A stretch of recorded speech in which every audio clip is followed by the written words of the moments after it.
नमस्कार समस्त को सारा यूट्यूब चैनल आपण मानक स्वागत जनावि मु आपणकर प्रिय मिनती आज मुझे आपण मानक ओडिशा इतिहास उपरे भाग 1 ओडिशा इतिहास कहले कौन ना जेतिकी भी आमर पूर्वर हिंदू राजा थिले आम ओडिशा रे हिंदू राजा हो बा मंदिर सब हो जेतिकी भी आमर इतिहास हो जाइछि एबे आमे जहाँ पढ़ुचे जहाँ को विषय आम सब जानूँ पढ़ुचु तांको विषय मुझे आसी आपण मानक पई तो जदि चैनल रे नुआ अछंते ताले चैनल टी को सब्सक्राइब करनियंतु डेरी न करी चलतु वीडियो को स्टार्ट करबा। एक नंबर अछि ओडिशा रो शेष हिंदू राजा किए ओडिशा रो शेष स्वाधीन हिंदू राजा हैला option A Ashok option B Mukund Dev option C Narasimha Dev option D Gajapati आमर सठिक उत्तर कौन हम ना ऑप्शन बी गजपति।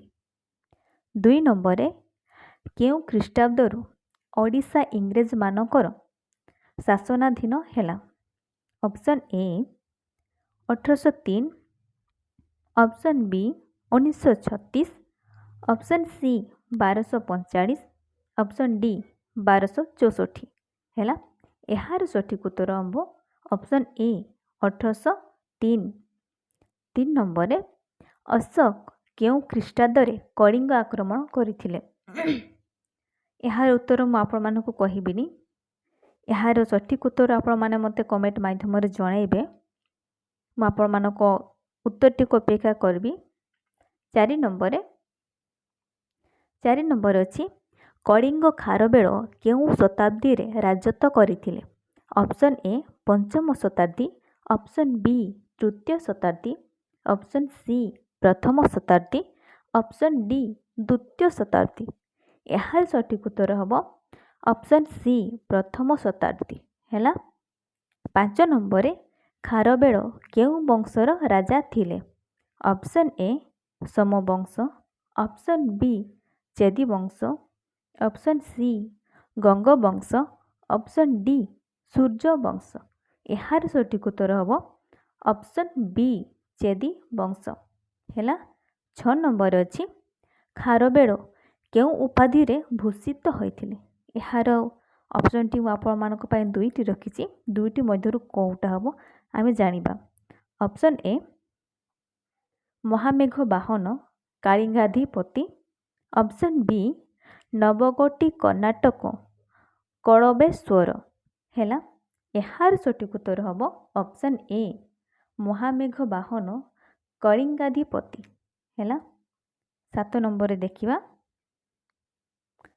7 नंबर अछि कलिंग केउ सुंदरी कारोबाकी को पाइबा पई अशोक कलिंग आक्रमण करथिले आउथर प्रश्नटी को पढ़िबा कलिंग केउ सुंदरी राजकुमारी को पाइबा पई अशोक कलिंग आक्रमण करथिले हैला ऑप्शन ए मेनका को पाइबा पई ऑप्शन बी कारुबाकी को पाइबा पई ऑप्शन सी रमा को पाइबा पई ऑप्शन डी सीता को पाइबा पई तो आमर सठिक उत्तर कौन हम ना ऑप्शन बी कारुबाकी कहती कारुबाकी बहुत सुंदर थिले तो तांको देखि से कौन तांको प्रेम रे पड़ीथिले तो सी राजकुमारी को पाइबा पई कलिंग आक्रमण करथिले हैला। 8 नंबर सम्राट खारबेल केउ धर्म रे दीक्षित होइथिले ऑप्शन ए शैव धर्म ऑप्शन बी वैष्णव धर्म ऑप्शन सी बौद्ध धर्म ऑप्शन डी जैन धर्म यार सठिक उत्तर कौन हम ना ऑप्शन डी जैन धर्म हैला।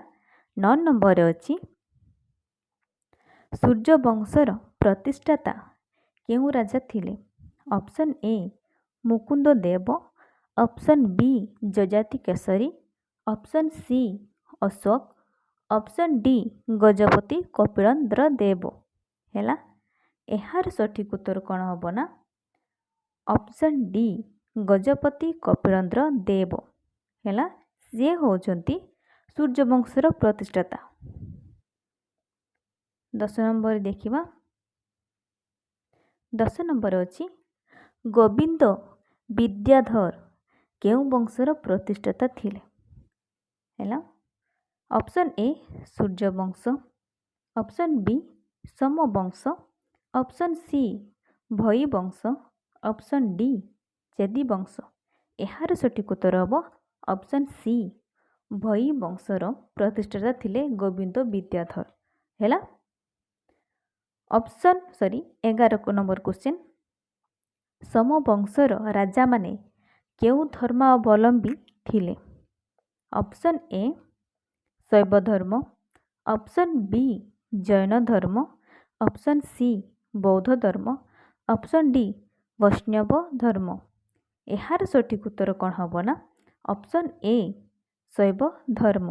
ହେଲା 12 ନମ୍ବରରେ ଗଙ୍ଗା ବଂଶର ରାଜାମାନେ କେଉଁ ଧର୍ମାବଲମ୍ବୀ ଥିଲେ? କେଉଁ ଧର୍ମାବଲମ୍ବୀ ଥିଲେ?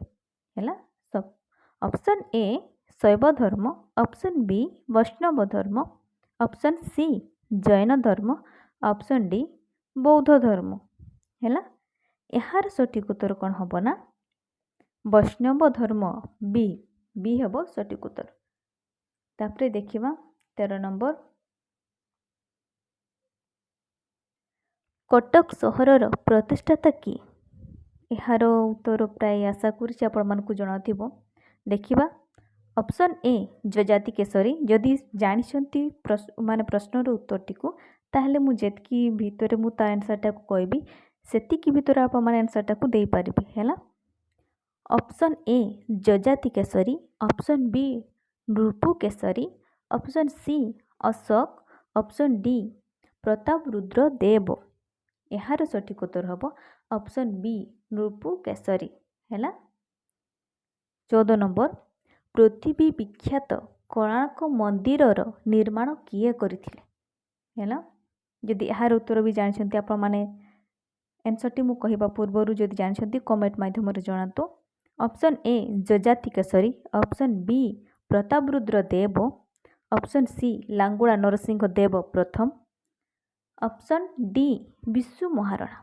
ଏହାର ସଠିକ୍ ଉତ୍ତର ହେବ ଲାଙ୍ଗୁଳା ନରସିଂହ ଦେବ ପ୍ରଥମ ଅପସନ୍ ନମ୍ବର ସି। ହେଲା 15 ନମ୍ବରରେ ଅଛି କୋଣାର୍କ ମନ୍ଦିରର ଚୂଳ କେଉଁ 12 ବର୍ଷ ବାଳକ ମାରିଥିଲେ? Option A Lav, option B Kush, option C Ram, option D Dharmapada.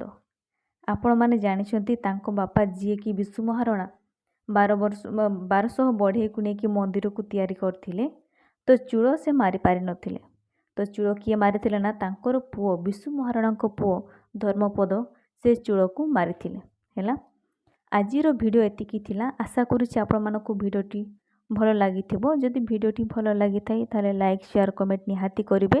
ଯଦି ଭିଡ଼ିଓରେ କିଛି ଭୁଲ ରହିଯାଇଥାଏ ତାହେଲେ କମେଣ୍ଟ ମାଧ୍ୟମରେ ମୋତେ ଜଣାଇବେ। ତ ଆଶା କରୁଛି ଚ୍ୟାନେଲଟିକୁ ଆପଣମାନେ ସବସ୍କ୍ରାଇବ୍ କରିନେବେ ନିହାତି। ଆଗାମୀ ଭିଡ଼ିଓକୁ ଅପେକ୍ଷା କରନ୍ତୁ। ଆଜିର ଭିଡ଼ିଓକୁ ଏଇଠି ଶେଷ କରୁଛି। ଧନ୍ୟବାଦ।